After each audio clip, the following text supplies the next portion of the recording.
Salve, salve você, estudante de todo o Brasil aí que está se preparando para o Enem, sou o professor Tchê, e junto com o Alfacom trazemos para você aí o pré-Enem Alfacom, o maior curso preparatório gratuito da web, para você aí que vai fazer a prova do Exame Nacional do Ensino Médio em novembro. É isso aí.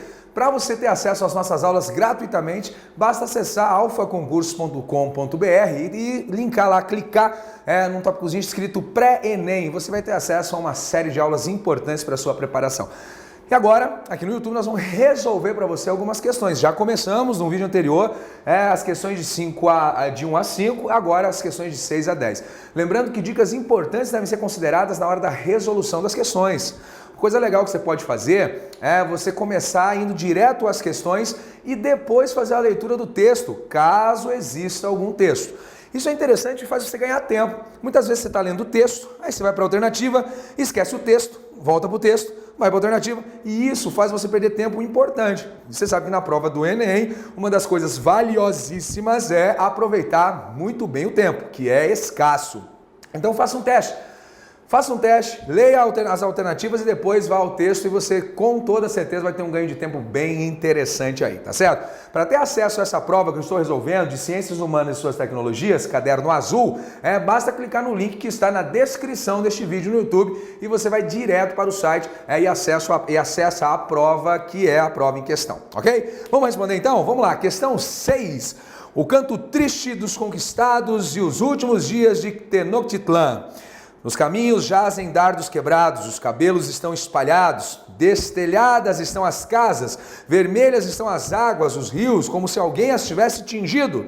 Nos escudos esteve nosso resguardo, mas os escudos não detêm a desolação. Jaime Pinsky, é interessante falando aí sobre a descoberta da América e a colonização da América, nesse caso pelos espanhóis. E o interessante é que existia assim a resistência, e se lá estava vermelho, é pelo fato de que o sangue dos nativos foi derramado. Quer dizer, um grupo de humanos tecnologicamente diferente do espanhol, só que essa tecnologia diferente acabou sucumbindo diante das armas de fogo trazidas pelos espanhóis, e o sangue foi derramado e correu como grandes rios por antigas cidades construídas pelos povos pré-colombianos. A ideia é essa.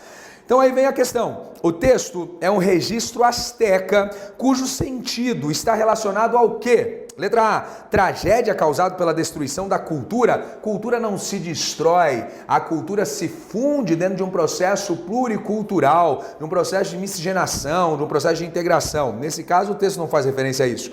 Letra B é a resposta certa. Tentativa frustrada de resistência a um poder considerado superior. Então eles tentaram resistir, mas o poder das armas de fogo é superior nesse sentido e a resistência foi em vão. Letra B é a resposta certa. Olha a letra C.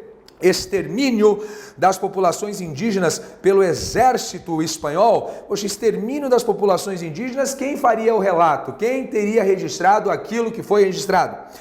Letra D, dissolução da memória sobre os feitos de seus antepassados? Não, há uma preservação da memória, até porque a tradição oral perpetuou grandes histórias. Letra E, profetização das consequências da colonização da América? Não, profetização das consequências não. Estava falando de uma realidade local e perceptível, tá certo? Questão 7, vem com gráfico, e sempre quando existe gráfico o pessoal fica com medo, mas você não precisa ficar com medo. É só você identificar os pontos fundamentais. Taxa de fecundidade total do Brasil entre 1940 e 2010. Olha o que você observa no gráfico. 1940, 6,16. Mas em 2010, 1,90. O que você entende disso? Você entende que há uma diminuição significativa, mas não só da questão da taxa de fecundidade. Existem outros pontos onde isso se reflete, que você certamente já viu em geografia, nessas matérias que abordam questões populacionais. O processo registrado no gráfico gerou a seguinte consequência demográfica. Decréscimo da população absoluta? Não, porque o Brasil hoje tem uma população de mais de 200 milhões de habitantes. Letra B, que é a resposta certa, redução do crescimento vegetativo. É isso aí, se dá em função dessa oscilação latente e gritante que aconteceu aí na taxa de fecundidade do Brasil. Na verdade, oscilação não, né? Nessa queda significativa aí. E a redução do crescimento vegetativo. Letra C, diminuição da proporção de adultos? Não, isso não está presente e não pode ser interpretado. Expansão de políticas de controle de natalidade?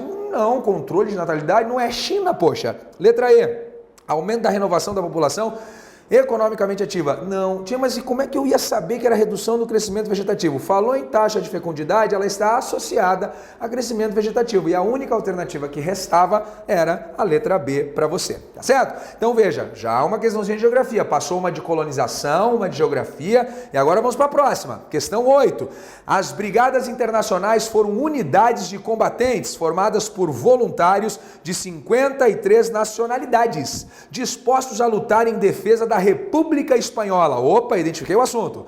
Estima-se que cerca de 60 mil cidadãos de várias partes do mundo, incluindo 40 brasileiros, tenham se incorporado a essas unidades. Apesar de coordenadas pelos comunistas, as brigadas contaram com membros socialistas, liberais e outras correntes político-ideológicas. Aí vem a questão. A Guerra Civil Espanhola expressou as disputas em curso na Europa na década de 30. A perspectiva política comum que promoveu a mobilização descrita foi... Então olha que interessante, a Guerra Civil Espanhola vai de 36 a 39, tá certo? Ela reúne essas brigadas internacionais para combater a ideia de Francisco Franco. E uma ideia também que na Europa desde a década de 20 já estava muito forte, que era o fascismo. O fascismo que tinha começado na Itália com Benito Mussolini, que foi adotado enquanto medida por Hitler na Alemanha. O fascismo, ele prega um governo totalitário, ele prega a ideia de um exército absoluto, de um líder soberano, de uma nacionalidade ou um nacionalismo exacerbado, prega também muitas vezes a afirmação da burguesia nacional, e isso tudo estava se desenvolvendo na Espanha. Então o que acontece? A Guerra Civil Espanhola trouxe resultados para a história da Espanha com um governo que durou até 75. Outra coisa, o quadro Guernica, também de Pablo Picasso, faz uma referência à Guerra Civil Espanhola. Portanto, letra A, é uma crítica ao stalinismo? Não, o stalinismo, se estava sendo liderado por comunistas, não pode ser uma crítica ao stalinismo. É a letra B, combate ao fascismo que aconteceu, que se desenvolveu na Itália, mas expandiu para a Espanha, foi para a Alemanha e acabou marcando governos fortes e totalitários. Letra C, rejeição ao federalismo? Nada a ver. Letra D, apoio ao corporativismo? Não. Letra E, adesão ao anarquismo? Não. Combate ao fascismo e às forças de Franco, que venceram, e Francisco Franco ficaria no poder até 1975. E depois teríamos aí a monarquia com Juan Carlos, que recentemente, inclusive, abdicou a favor do filho. Vamos para a próxima questão. Tá entendendo? Legal? Não é difícil, né? Desde que você veja assim com tranquilidade, respire fundo e esteja atento aos assuntos. Anota os assuntos do lado da questão. Isso aqui falou do período entre guerras. O início aí da Segunda Guerra Mundial é bem no término da Guerra Civil Espanhola, no mesmo ano, inclusive. A outra questão falou sobre dinâmica, e taxa de fecundidade, então anota para você ter uma orientação legal. Questão 9, olha só. De todas as transformações impostas pelo técnico científico informacional à logística de transportes, interessa-nos mais de perto a intermodalidade. E por uma razão muito simples, o potencial que tal ferramenta logística ostenta permite que haja, de fato, um sistema de transportes condizente com a escala geográfica do Brasil. A necessidade de modais de transporte interligados no território brasileiro justifica-se. Toda vez que falar de transporte, você lembra que existe uma distância para ser percorrida. E essa distância precisa ser percorrida com um custo reduzido. É isso que nós procuramos. Nós procuramos reduzir a distância da informação, a distância das coisas, para que minimizemos o tempo necessário para percorrê-las. Olha a letra A. Variações climáticas no território associadas à interiorização da produção? Não. Letra B, resposta certa. Grandes distâncias e a busca da redução dos custos de transporte. Por isso nós procuramos sempre mecanismos que sejam eficientes para resolver essa equação. Cumprir grandes distâncias e reduzir o custo do transporte. Letra C. Formação geológica do país que impede o uso de um único modal? Não, existe uma intermodalidade nesse processo. Podemos usar várias, interagindo de uma forma muito interessante. Letra D, proximidade entre a área de produção agrícola intensiva e os portos? Não, a área de produção agrícola é no interior, centro-oeste, os portos ficam no litoral.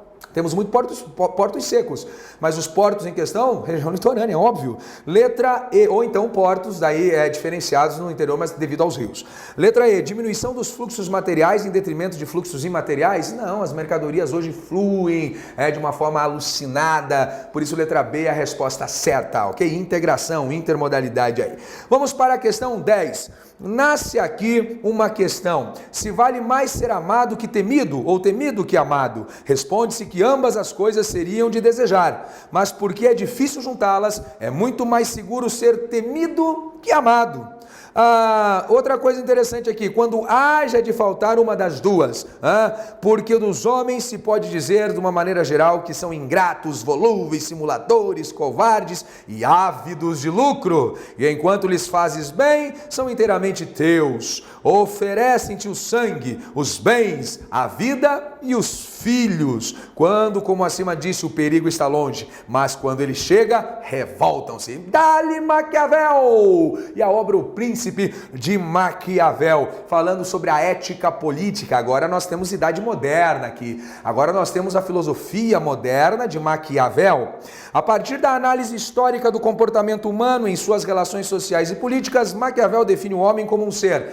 Ele define o homem como um ser, o que? Propenso a uma série de coisas, como está descrito no texto. Tá aí a resposta. Letra A, munido de virtude, com disposição nata a praticar o bem. Você não interpretou o texto. Letra B, possuidor de fortuna, valendo-se de riquezas para alcançar o êxito na política. Você não leu o texto. Olha a letra C, guiado por interesses de modo que suas ações são imprevisíveis e inconstantes. Quando você está agradando, está tudo bem. Quando você desagrada, aí já era. Letra C é a resposta certa. Letra D, naturalmente racional, vivendo em um estado pré-social e, portanto, portando seus direitos naturais. Não, isso está mais para um pensamento pós-Maquiavel, inclusive. Letra E, sociável por natureza, mantendo relações pacíficas com seus pares. Sociável não, ele é chato e ele só é bonzinho enquanto você agrada a ele, tá certo? Essa foi a questão 10 do Caderno Azul, que você consegue aí ter acesso no link na descrição desse vídeo. Se você gostou, dá um curtir aí. Aí acompanha, porque daqui a pouco nós vamos resolver aí no próximo vídeo as questões de 11 até a questão 15 aí para você. Então não deixe de acompanhar a resolução dessas questões. E eu também vou estar dando mais dicas de como resolver bem a sua prova. Valeu, um forte abraço!